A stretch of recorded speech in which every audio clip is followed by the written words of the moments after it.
It's a real pleasure for me to introduce Beate Hølmebakk, who I'm sure I've just massacred the pronunciation of her name, so forgive me. For those of you that aren't already familiar with her, Beate is an architect and a professor, and I think one could argue one of the leading figures of Norwegian architecture and architectural education. She went to school at the Oslo Architecture and Design School and the Cooper Union in New York, and teaches at the same school, at the Oslo School. And together with Per Tamsen, she is the founder of Manthey Kula, which I've also probably mispronounced. They're a firm that's been really internationally recognized with many, many exhibitions and awards and lectures sort of all over Europe and the United States. And interestingly, the work has been nominated in 2009, 2011, 2019, 2022 for the Mies van der Rohe Prize, or Mies van der Rohe Award. This is, from my understanding, is an award that basically is saying the best building in Europe, and or in Europe. And I mean, just to be nominated is a huge honor. And they were recently awarded the Prince Eugen Medal for Outstanding Artistic Achievement, which is another huge deal. For me, I would say it's unusual to find architects whose work seemingly moves freely between buildings, landscapes, furniture, and art practice. But their work is an exception. The work is won in competitions, it's commissioned by private clients, it's self-generated, and in all these works, they inevitably transform what you might say are humble briefs into arresting artifacts, situated in their place and purpose, but not generated by specific programs or sites. There's always an attention to site, but not in a mimetic way. Rather, I would argue that each work appears to be there in order to create a dialogue with its place. It's a work not based in analysis, not based in the study of precedent, but rather on bringing something of distinct character into existence. I really admire the powerful material presence of each work, its careful attention everywhere, its unexpectedness. And in that, it seems particularly interesting. I would say each work is entirely unexpected, but once present, once one sees it, it seems inevitable, like there's no other version that it could have been, self-evident and beguiling at the same time. In this way, I understand Beate's work as continuing the lineage of Scandinavian modernism and of her teachers, particularly Sverre Fehn and John Haydock, who similarly posed extraordinary and beguiling works of great personality and character. Tellingly, Beate was on the team that built Haydock's Security, the first built version of that victim series that he did in Oslo. So like their work, or that of artists like Walter Pichler in Austria, Manthey Kula's work embraces a kind of quirkiness and a zoomorphic quality that's always intriguing. I would say it's about stories, it's about culture, it's about making and how things are made, and curiously, it seems to be an architecture of both fact and fiction. Particularly interesting to me, I would say, the work mines the sculptural potential of structure, of material, and of detail ubiquitously. The work of Manthey Kula dares to put forth work of particular character. And I say that intentionally, like to do that, I think, is really daring. And I think we're really fortunate today to have Beate here to explain her thoughts and her work to us directly. With that, please welcome Beate.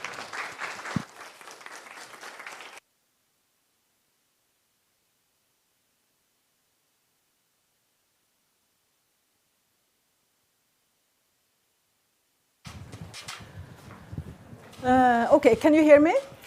Yeah. I am afraid that after such a nice introduction, it will all be a disappointment. So we'll see how this goes. Thank you, Kevin. Thank you for the invitation. Yeah, lights down, that would be nice.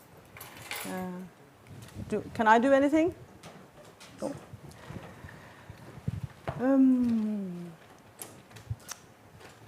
So today, I will not give a lecture. This is not sort of very academic. It's really about presenting our work, or some of our work.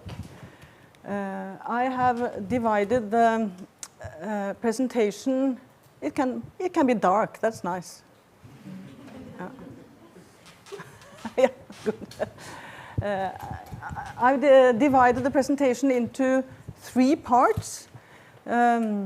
First, it's 3 sort of fairly early works from the office that are sort of pragmatic structures in Norwegian landscape. Then it's a fictional project. I'll come back to that. And then it's 3 recent works. It sounds like this is going to last the whole afternoon. I will try not to let it. Let's see if I do it right. Let's see now. Forward, backward, like this. Where do I point?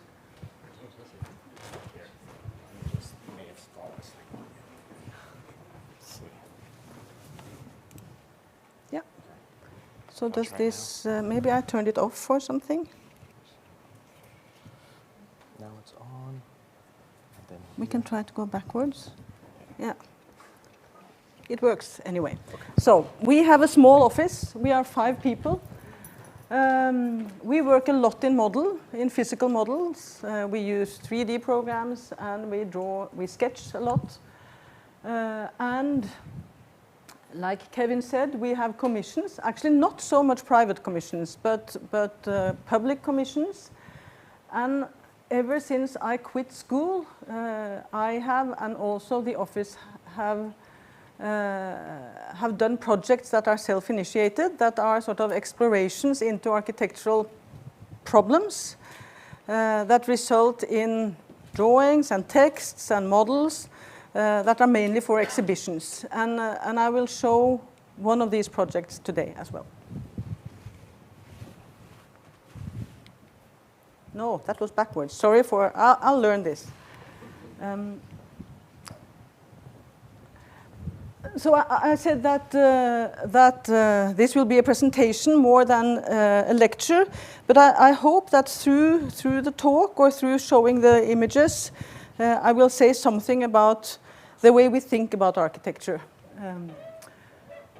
And you might disagree, of course, and the world of architecture is big, and we are just part of a very small part of it. But we are ambitious in a way. We are ambitious about what we are doing, even though the projects are small and we are a small office. The first project I'll show you is a toilet building. That was not the first project we did, but it's been important to us. It's up in the north of Norway. This is a bit strange. And it's part of a big sort of state project, which is called the National Tourist Routes. Norway it's a fairly big country, sort of area-wise, but it's not so many people, and it's quite dependent on tourism. 18 roads along Norway have been picked out as particularly beautiful, and along these roads, some architects have been picked to do sort of infrastructural projects, parking places and toilets and rest stops and that kind of things. And we were asked to do something up in the Lofoten Islands. It's a beautiful place. The Atlantic right in front of your eyes, and a very sort of the nature is incredibly strong, and also the weather and the sort of the experience of being outside in nature is very present. So we were asked to do a toilet building as a replacement of one that used to be there, which was blown away in the storm. And there was only one requirement, and that was that the building had to be heavy, so it would not be taken by the winds. We started with a sketch of 2 small rooms and a service room built in concrete. And we had this very simple idea that in such a landscape, when you had to go inside, even though it was only to a toilet, it would be nice to leave the landscape behind you and actually not relate to it. And only have light coming through the ceiling. That was sort of the idea for the project, very, very simple. We had just finished a project in concrete elements, and we thought that, oh, that's heavy, we will work with that. But then we understood that we were quite far out on these Lofoten Islands, and we understood that there was a lot of shipping industry or mechanical wharfs nearby, and we thought maybe we could work this or make this into a steel building. That would be more local and it would be new to us. And I said that this building has been important, and the reason why it's important is maybe because in this small toilet building, we started being very clear about certain things that are still very important to us, which has to do about making a decision, sort of making a constraint for what you want the building to be. And it has to do with understanding a material and what a certain material can do. So first we developed the section a little bit, and we developed the structure, thinking that it had to be an interior skeleton of steel that could be clad in steel. It was, of course, very important that these buildings had low maintenance, etc. So we thought that it could be Corten steel that didn't need any maintenance, and it would just last forever. And then we continued to develop the building, because we understood that this doesn't really need a skeleton. It doesn't really need an interior structure if we develop the steel plates so that the largest surfaces could be reinforced directly on the surface or with these flanges. The whole structure could be 8 and 10 millimeter thick. So we left the skeleton and developed these steel sheets that, of course, are the section of the building and which have stabilizing or bracing like this. And also we use this bracing to hang some glass panels, because you get very dirty when you touch Corten steel, so we had to sort of have a lining of glass so that you could lean against the wall. Also, we worked with the openings, the windows or the light openings. What we found important, or what we tried to do, was to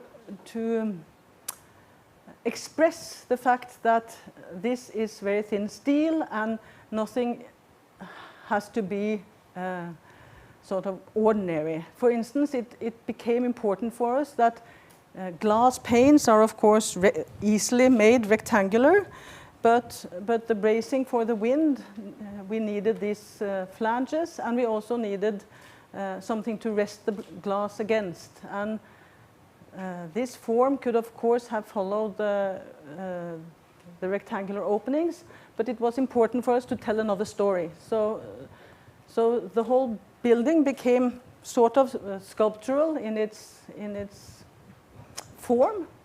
Here is from the building process. Every piece was made in this shipyard and brought to the site and welded together. So it's a completely sort of welded structure. It's not insulated, it's only open during the summer. So this is the when it was opened. As you can see, this is a gutter between these two skylights. The water runs down the facade and makes quite a beautiful pattern. The surfaces that you get in touch with are either sandblasted stainless steel or glass. I'll just show images of it.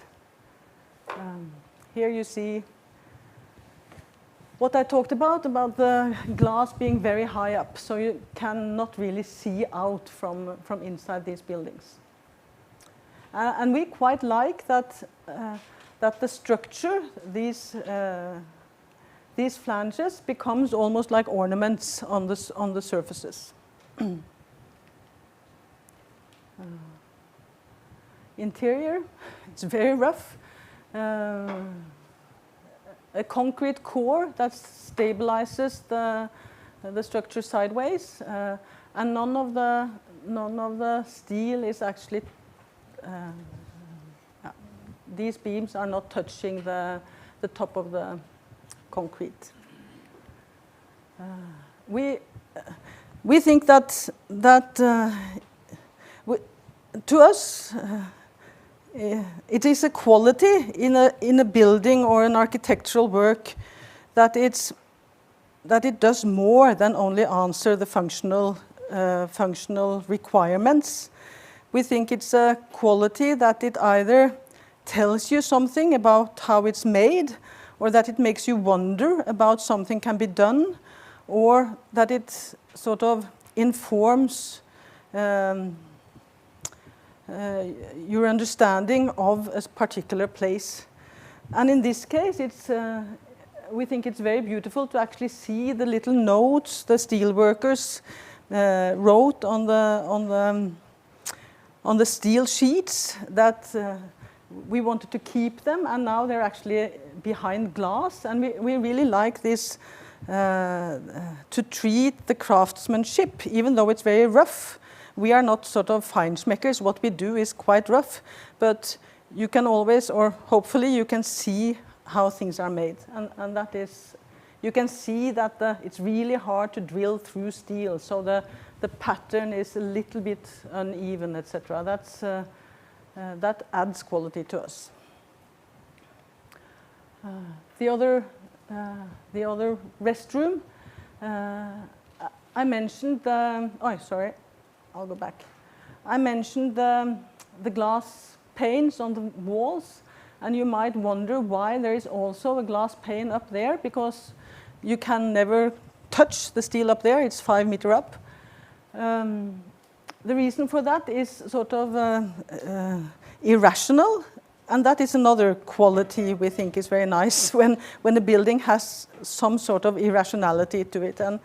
And the reason for this is that when we tested the models, we understood that when you sit here and if you look up, you will actually see the horizon reflected in this surface. So looking up, even though you're down into this very particular space, which has a character which is almost as strong as the nature outside, but very different, but you actually then understand that where you are. So that's one building.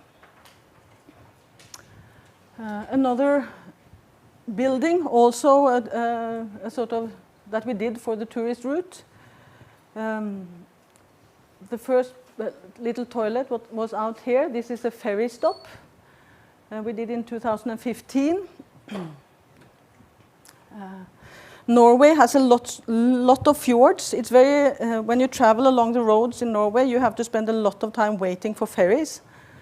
This is the smallest municipality in Norway, and the only way to come here is by boat.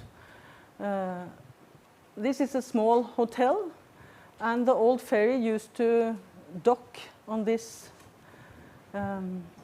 structure here. But the boats were getting bigger, and the tourists were getting more, many, and one had to make a new dock for bigger boats. And we were asked to look into that. This is a picture taken from where, from the parking lot you just saw, looking across a small bay. On the other side of a bay, there was a little sort of promontory, and you could see the community church up there. And the new plans were to take away all this and make a big parking lot for buses and cars, and also a new dock and a small service building. So we worked, this is the old dock, here's the new dock, here's this promontory that we worked quite a lot with the landscape here to keep as much of the nature as possible. And then we did this small building here, which I will show. Initially, they had suggested to blast away this whole piece of land here and place a service building here, but it was important to us to keep as much of the landscape as possible. I show a picture of a whale. I talked about irrationality and constraints, and about setting goals for oneself, or setting, trying to formulate something you want to achieve and then actually work hard to achieve it, even though it cannot necessarily be argued for as the only way to do a thing. I show this picture of a whale because there is something about the shape of the building that we made that has to do with big bodies in water. It had to do with hulls of ships and large bodies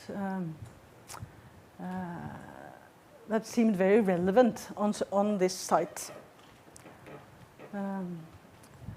So we suggested a building that was mostly prefabricated, that had two, oops, now I go forward, I meant to, it had two concrete gables that were cast in place, and every other piece of the building was prefabricated. The reason for choosing such a building method was that the big part of this project was the groundwork, and the people building the project was groundwork entrepreneurs. They didn't know how to build.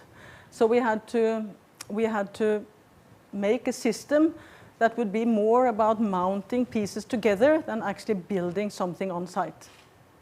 So we created, or we had this idea of a very large sort of inverted vault that could span from this end to this end and then cantilever out over this part. And it's this vault that reminded us of the whale or the hull, or this large presence that seems so close when you're traveling on these seas.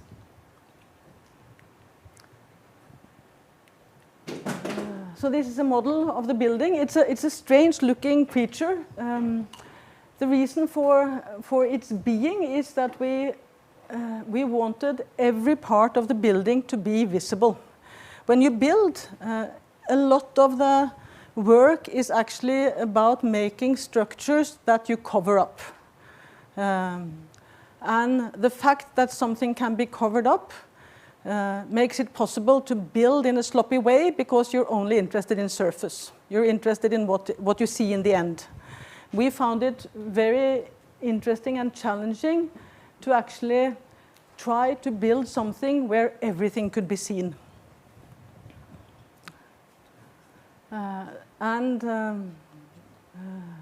So we did, and the challenge here was to make insulated spaces. It's a kiosk, it's a waiting room, it's toilets, etc., which had to be open all year round and are normally in sort of insulated spaces, but from where you could always see this large vault.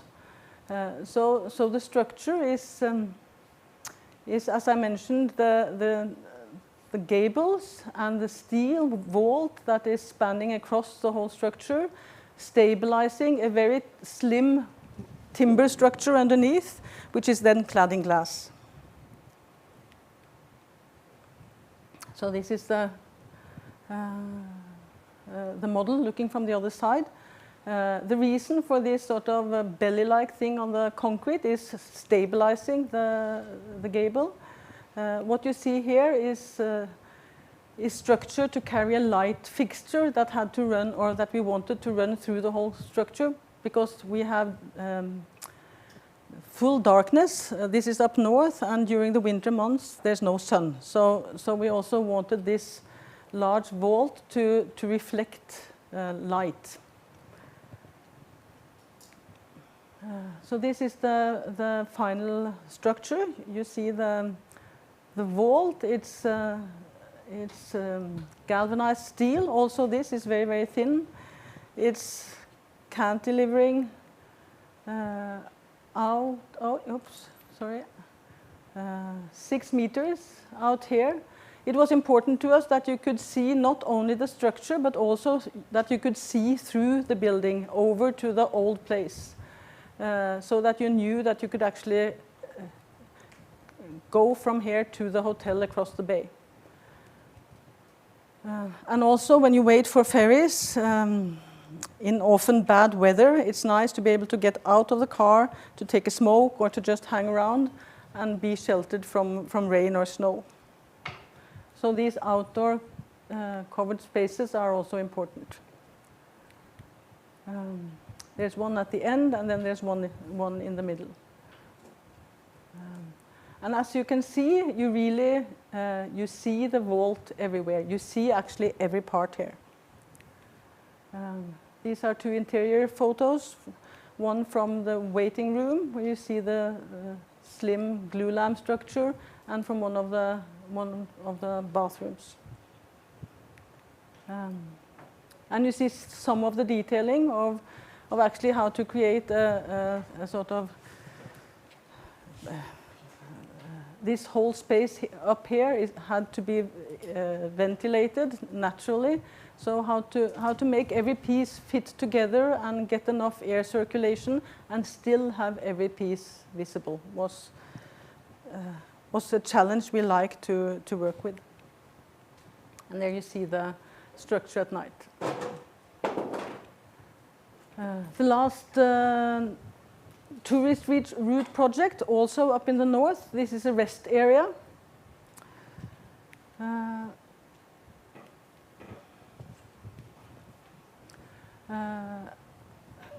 The road runs along the coast all the way out to the very tip of the islands. As you can see, to build the road, there's been a lot of sort of changing of the terrain, blasting away large chunks of the nature, and dropping it out in the sea and building the road on the shelf that is left. What we were asked to do was to transform an existing rest stop that was built on one of these landfills. Sorry, it's a bit. Yeah, so here you see the road, the sort of wound in the bedrock that was filled out here, and then it used to be a different kind of rest stop here, which was actually not very nice. The sea here is quite beautiful. There's land on the other side, which is also quite beautiful. There's whales swimming along here. So this could be a sort of a gallery or a platform from where you could see or observe the landscape. So we suggested this rearrangement of the place, gathered all the rubble from the old solution in the middle, and created a much narrower traffic area. But what became the most important part for us was what you see here. It's like a long platform where we made these groups of furniture where you could sit and eat your lunch or bring your coffee or whatever and just look at the nature.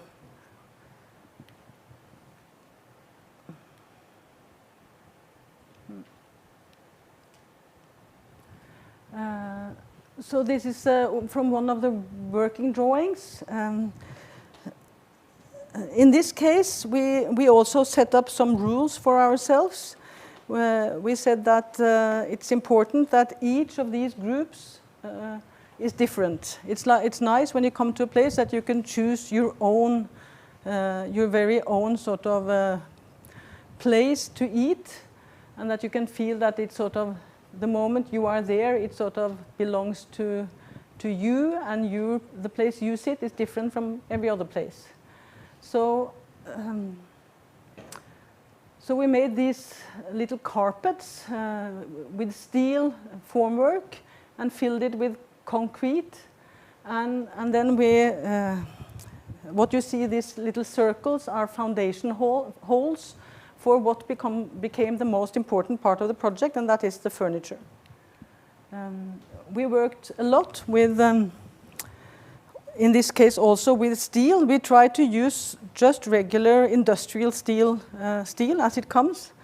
In this case, flat steel that could be bended and formed into different shapes, and in that way making specific furniture.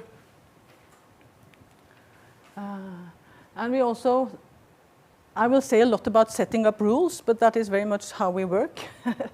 We also made another rule for ourselves, which was that the relationship between the furniture and the fence, which had to be there to provide you from falling down into the ocean, that the relationship between the fence and the furniture should be a structural one, so that each piece of furniture only had 2 legs, and the last sort of support would be part of the railing.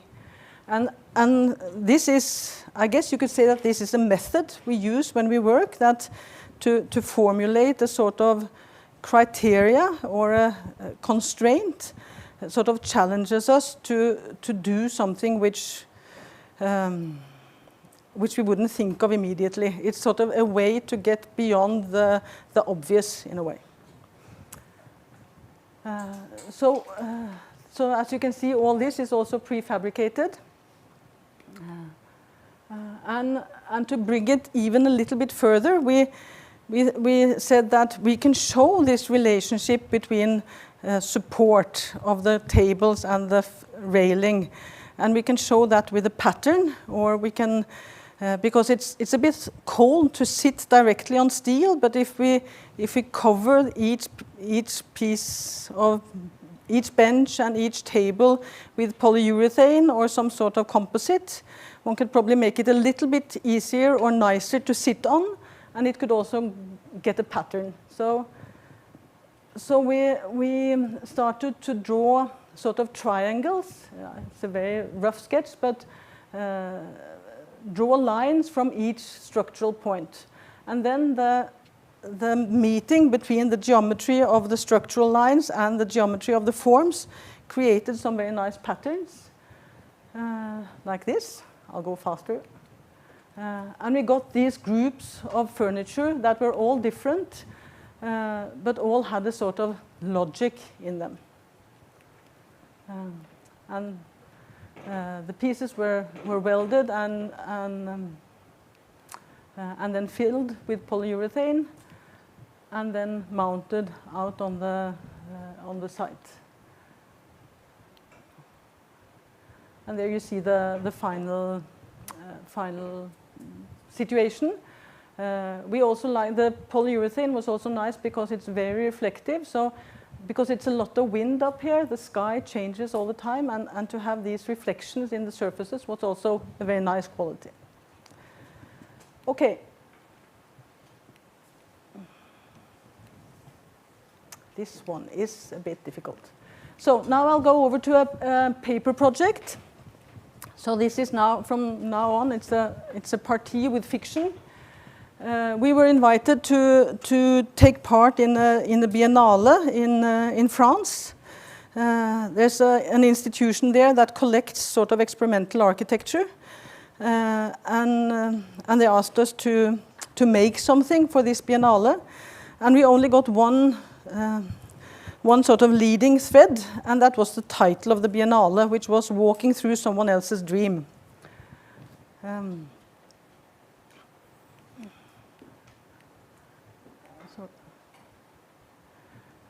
We spent a lot of time thinking about this title, which was quite evocative and poetic, but we wondered what it could lead to when it came to architectural ideas.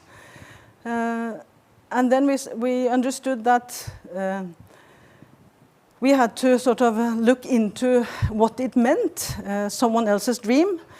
And we started to search for protagonists or characters that have been living and that have been isolated, living all by themselves, because we suggested that when you are by yourself in isolation, your dream must be important. And then we sort of set up a project where, based on the story of 5 characters and our speculations about their dreams, and then we tried to make an architectural interpretation of each of these dreams. I'll go quickly through it. The first one is an Icelandic character in the 10th century. He was an arson and was sentenced to, he was outlawed. And if you're outlawed, anyone can kill you. So he fled to a small island outside Iceland. We set up another rule, which was that all these characters must have been in isolation on islands, because an island is even more isolated than mainland. So that was the first one. The second one is a Dutch sailor in the 17th century. He was gay, and it was discovered in the middle of the Atlantic Ocean that he was gay, and he was set ashore on Ascension Island, which is an uninhabited island in the middle of the Atlantic. He lived there for 4 or 5 months until he died from starvation, but he kept a diary, which was found 100 years later by British sailors, so we know his story. The third character is Cossack warrior. He was actually a general and a diplomat that in the 18th century sort of fell out with the Russian emperors and was sentenced to isolation in very, very far north in Russia, on a sort of prison island, where he was kept for 27 years. The third one is, the 2 last one are actually American characters. One is a Native American, Juana Maria, she is called. She lived on an island, San Nicolas Island, outside California, with her tribe. Then some missionaries came to sort of rescue her tribe and removed them all into the mainland. But for some reason, they didn't find her, or they forgot her, or whatever happened. She was left alone on the island for 17 years until she also was rescued and brought to the mainland, where she died just some weeks after. And the last character is Mary Mallon, a very famous story about an Irish cook working in New York, being a carrier of typhoid fever. So she infected her guests in a way. And for 2 periods, she was interned on North Brother Island in the East River because of this illness, which she didn't have herself, so it was invisible, but she was infectious. So these were the characters. We set up another constraint, and that was to make structures, architectural structures on these stories based on, we said that each structure should be built on a site, and we should make a model of the site in 1 to 20, and the size of the model should be 1 unit of a measuring system that was in use at the time in the country these people were coming from. So these are, and they should also all be made in oak. So these are some pictures from the models of the sites, and then I'll probably go to the first one.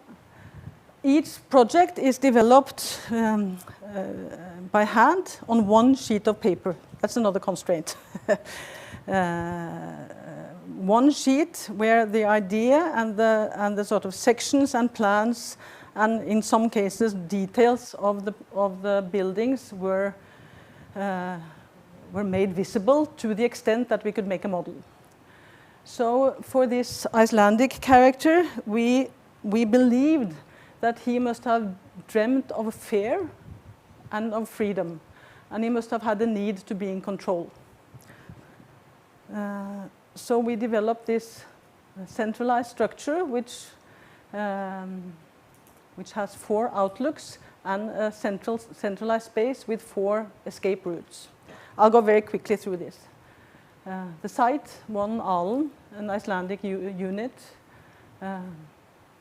models, Finnish model. The second, the Dutch sailor, must have had dreams of acceptance. He must have understood what was going to happen, and he must have been yearning to surrender. So this is a circular space lifted from the ground, containing one large sheltered space and also a large roof platform. This is the model of the site, 1 Eel, a Dutch unit, old Dutch unit. We never decided whether this was land or water. The model, like this. One could climb up on the legs, oops, from the interior space, from the top platform, which is a textile which you could get out onto and lay and wait. The Cossack must have had dreams of friction and a feeling of gratefulness. His life as a diplomat and as a general was, of course, always in conflict or contact with other people. Being isolated must have been very, very different from him. Throughout his 27 years of isolation, he became a religious person and actually stayed on in isolation after he was released. So we had this idea of a space derived from the meeting of two forces, in a way. A timber structure, working with beams and posts and the exchange of forces. This is the site, also about friction. The space. As you see, for all these projects, it's really ideas about structure and space based on speculation of other people's dreams. It's not about pragmatic spaces that can be used in particular ways. It's really actually about structure and material and space. Yeah, this is that one. The Native American must have had dreams of inclusion and persistence. She stayed on for 17 years. So we made this space consisting of a lot of small spaces, spaces and gardens, almost like a substitute of a community where the structure and building itself could represent some sort of company.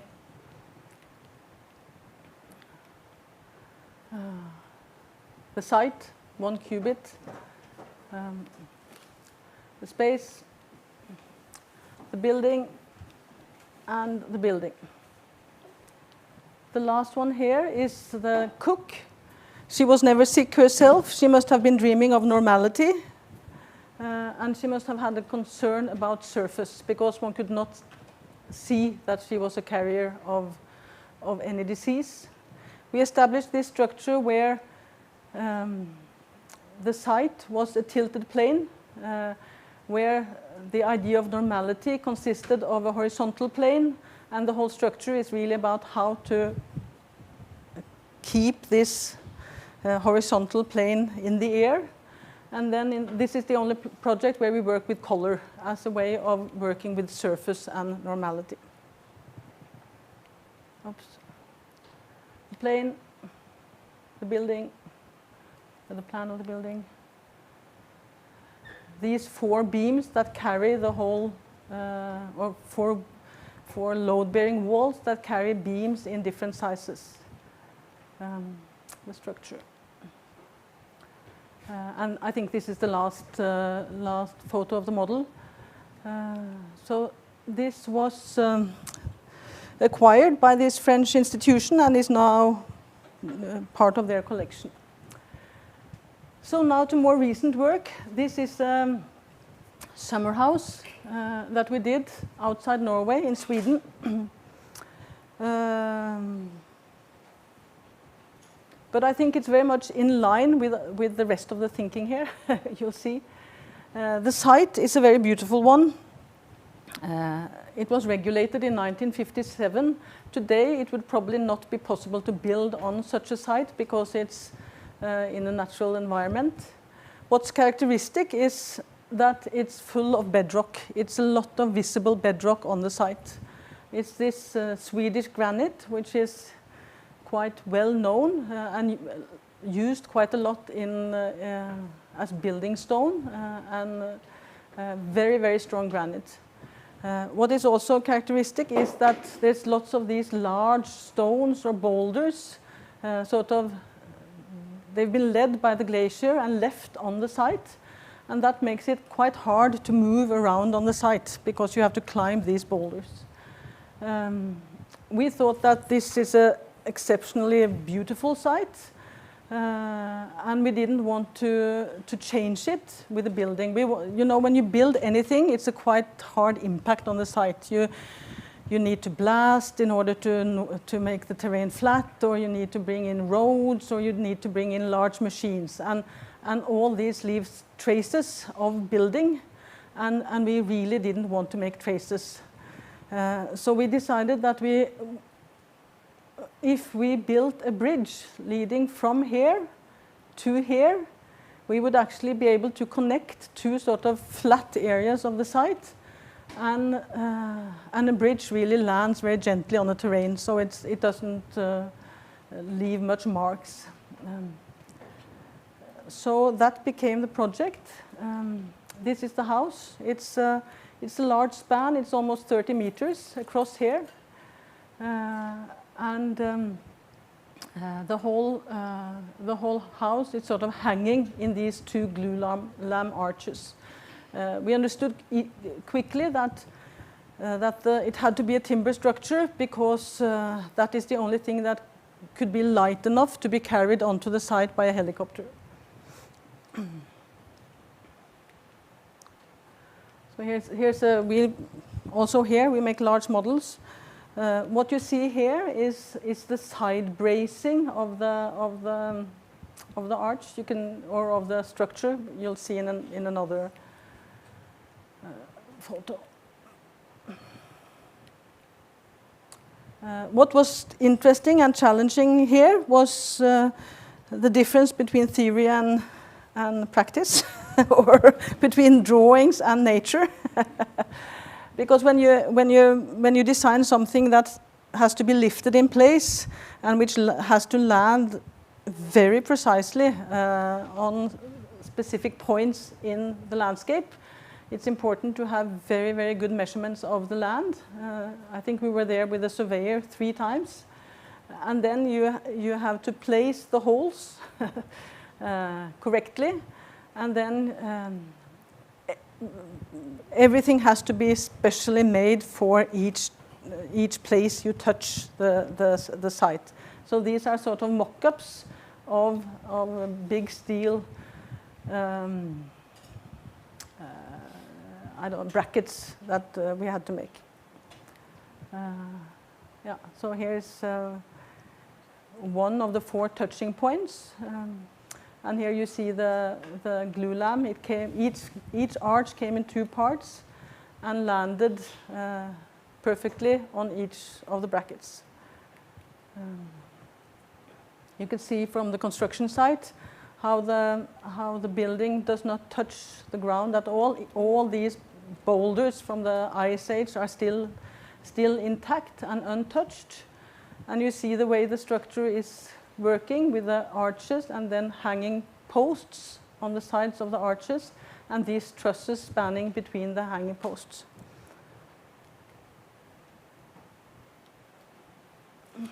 Here you see a plan of the house. It's 25 meters long, this space here. It has a bathroom, bedrooms, dining area, and a living room. And then you have these steel beams and, call them beams, that connects both the roofs and the floor to the ground, and they are also drilled far into the ground as a side bracing against the winds. And what's nice about working with a bridge is, of course, that it gives you certain sort of structural challenges. For instance, both the floor and the roof had to be diagonal, have a diagonal geometry in order to be more stable. And that again gives you these nice details of how to meet the outside or how to air the roof, and yeah, lots of nice details to work with. So here you have a section. The height here had to do with leading the water from one end of the building to the other. I'll just show some pictures from underneath the site or the building itself. It's really more or less a glass building. The way the space is experienced is very much with the arches. The arches are present in every room. It has some problems here. This one is actually a little bit hard. There you go. Well, from the interior, you can see we find it quite beautiful that you also here understand what sort of structure you're in, that the arch is present. And of course, it's the view to the site and to the surroundings and the light that changes all the time that gives the quality of the spaces. I don't know what this is. Yeah, here you see the other way. The bedrooms, lots of sliding doors so that you can get a sort of sense of openness, even though you have quite a lot of bedrooms, relationship to the outside, and details. Now to a very different project, one that opened this spring. In 2011, there was a terror attack in Norway. A young right-wing, Norwegian right-wing, he blew up the government quarters. 8 people died in that explosion, and the whole government quarter was ruined. And after having done that, he took his car up to this little island. Oh, sorry, I'll go back. Where the Labour Party youth organization had their summer camp. He took the ferry across here, and dressed as a policeman, he went around and shot 69 people in the head. He executed 69, mostly kids. And this is, of course, a big trauma in Norway. And it was decided that one needed a national memorial for this incident. And the site for the memorial was right down here, the sort of land side of the island, which was important. It was because it was a site directly connected with the incident. It was some of the kids managed to swim across the bay and saved their lives coming to this little shore. And of course, the rescue operation also took place here. So this is the site of the memorial, which we were asked to design. We applied together with a Dutch landscape architect who was part of the sketch phase. Bas Metz is his name. So what's interesting is when you get such a commission is, of course, how does memory work? How does memory of a place work? How can you evoke a memory of someone when the place is changed? How will people remember this incident from 100 years from now or 300 years from now? It's very interesting with memorials that they're actually meant to last. when we got the commission, the site looked like this. This is what it looked like in 2011. So a lot had already changed. A big sort of access road for construction work out on the island had been made here, and the site was very changed and not very attractive in a way. The site for the memorial itself was here.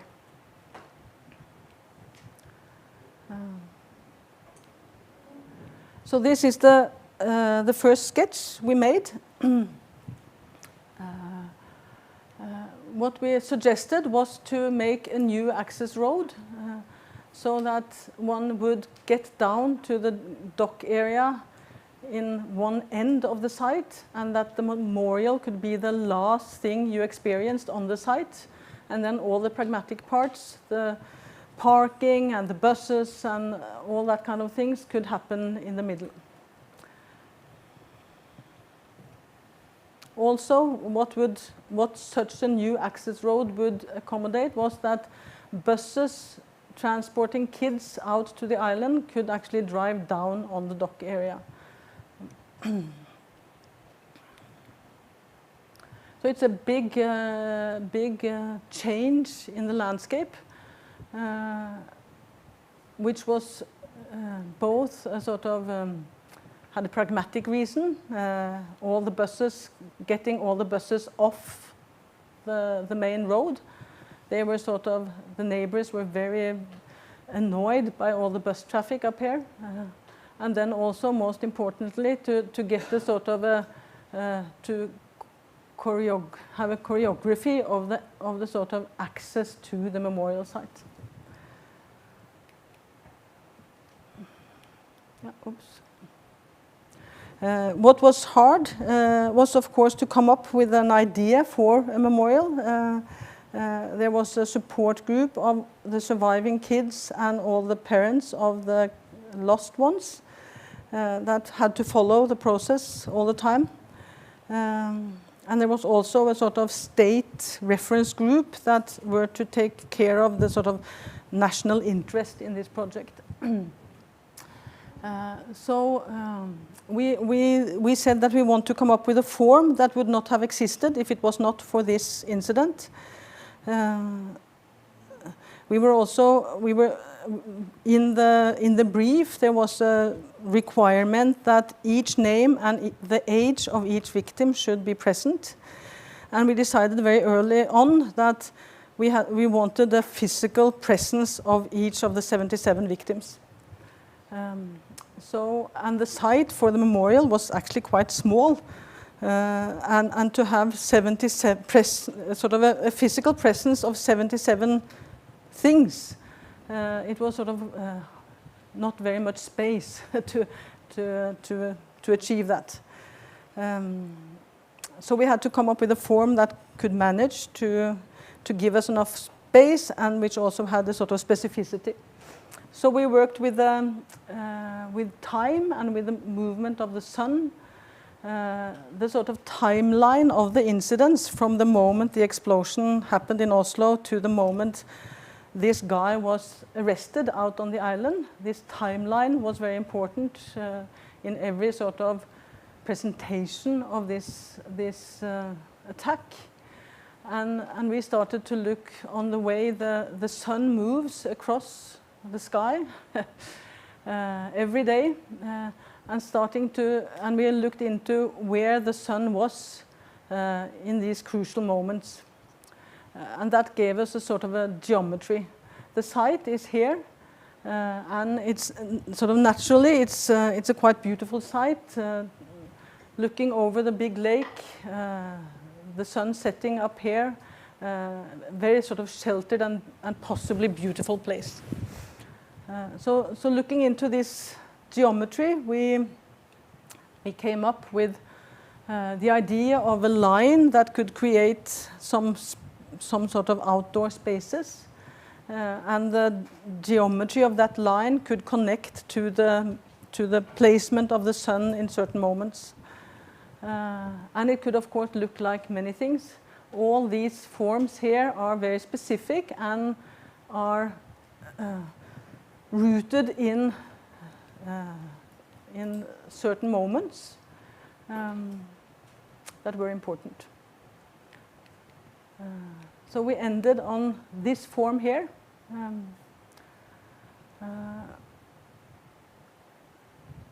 The first little space is where the names of the victims from the government quarters were to be placed, and then the rest of the line takes care of the victims from the island.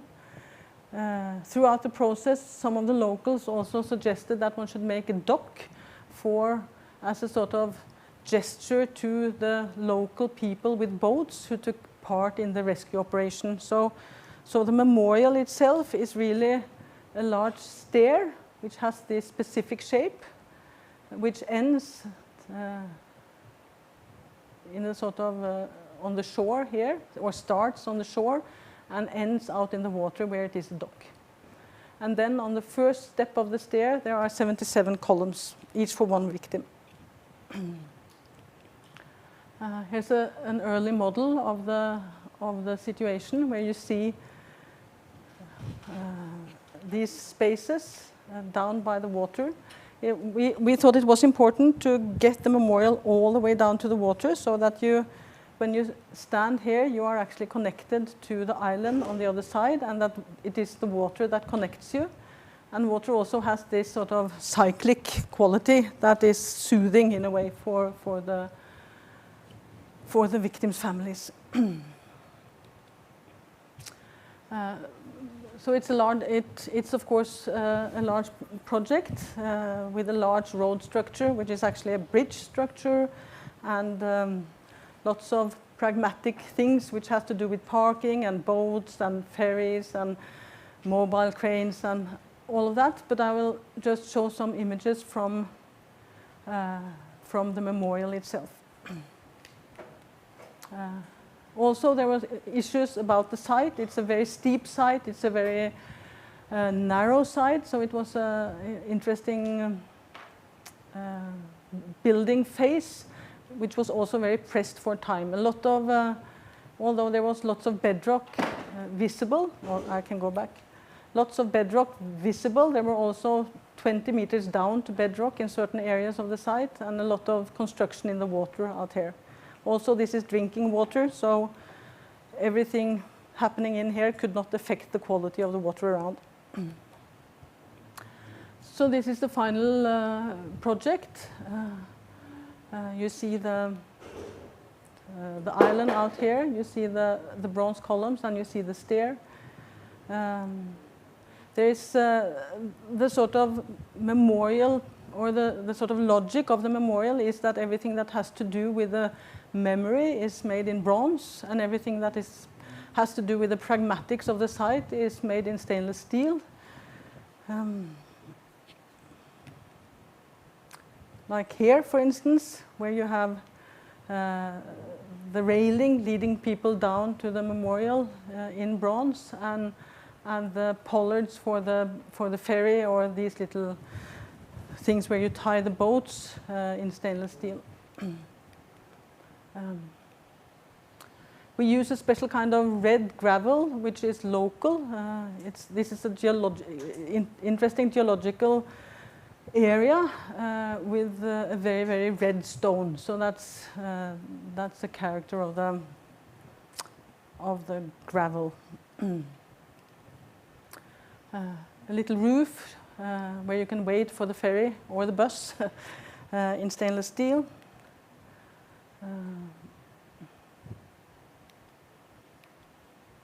Like this. The memorial like this.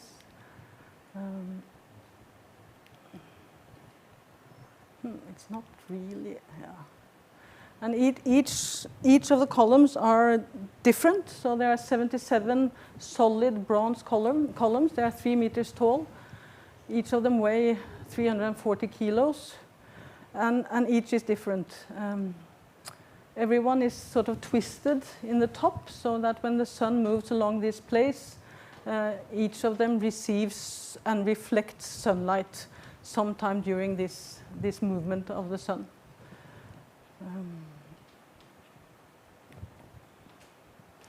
And there's, as I said, it was a very, very tight site.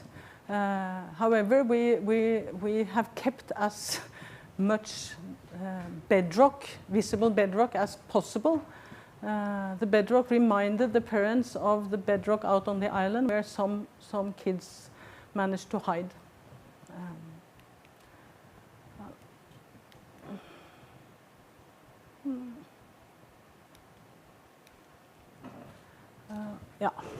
This is just, I think this is very much what it's about being there. It's being sort of surrounded by these columns and being confronted with the island where this thing happened.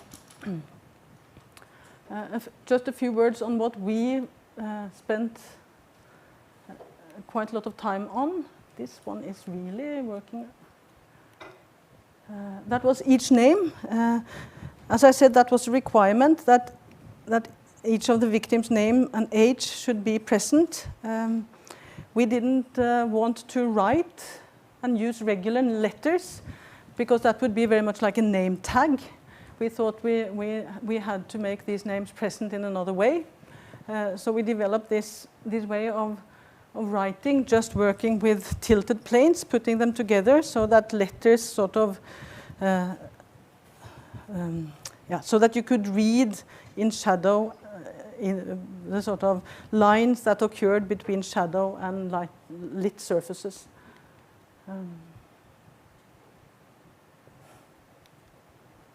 Sorry about this.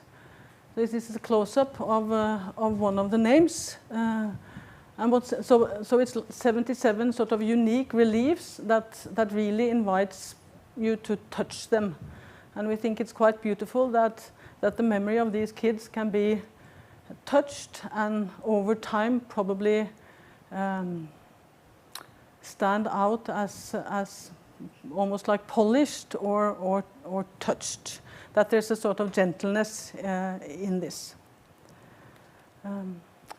This is the last project, and it's very connected to the memorial. It was a German bronze foundry that made the columns, and they asked us to make 2 small buildings for a project they are developing in Germany. It's a, I can. Yeah, I don't know. It goes black between. So this is it's a large industry. 300 people working there, working all over the world. And what's interesting about it is that it's really heavy industrial activities, and at the same time it's also highly specific work with hands. It's sort of craftsmanship. So it's an interesting place. They have quite a large area in this German small village, and they are working on a sort of research project where they are developing sort of new ways, or not new ways, but the practice of graves, of how you mourn someone and what you can actually do in a graveyard. So they are developing, together with a Dutch landscape architect, they are developing this park area. And in this park area, they wanted 2 small buildings. One building for loss and one building for hope. And we were asked to do these buildings. So this is an area of the, or this is a plan of the park itself, which we are not doing. We are doing these 2 buildings and a small roof at the entrance. You can see an sort of drawing of it here. So this is a building for loss, And the idea is that it should be a place where you can talk about loss and you can sort of get a support in the feeling of loss. And then at the end of the park, or in the the other end, there is another building which is related, but which hopefully could give you a feeling of wanting to continue, wanting to go on, of hope for the future. So it's almost like a paper project, except that it is a commission. What's interesting about it is that they want us to make a building of structural bronze. So it's going to be 2 buildings where that is built in bronze. We have done a lot of model work, of course. These are not structural models, they are models of space. What we suggested was to make structural vaults in bronze, so exterior vaults that take care of the loads and the weather, and that the shape you saw in the plan, it's really the first building, the building of loss, is about a space you can enter, and there is an opening towards another space that you cannot reach. So it's hopefully it's some sort of spatial experience of longing for something else that you cannot have. And then the building for hope has the same sort of geometry. It's this one and this one and this one. It's also a building you enter, and then it opens up and has a face towards the park, and you can go through and continue out into the park. These models are just made to study the spaces, the quality of the spaces. These are made by ribs.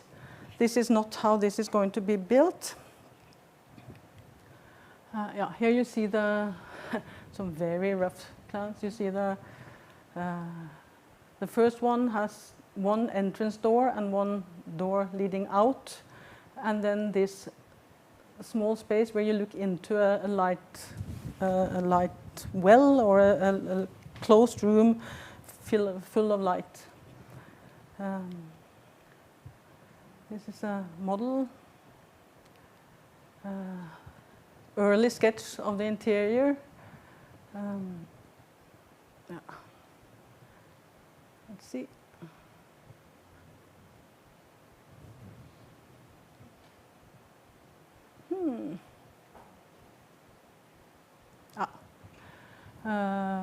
Early sketch of the exterior.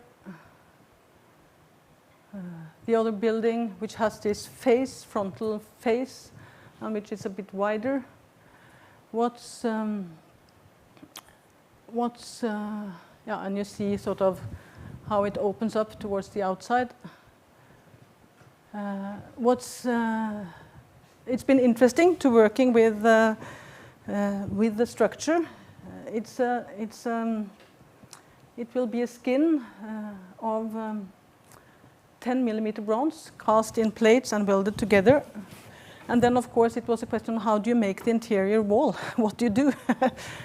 Because it's going to be insulated and all of that. And then we suggested to have a brick vault on the inside, a self-supporting brick vault.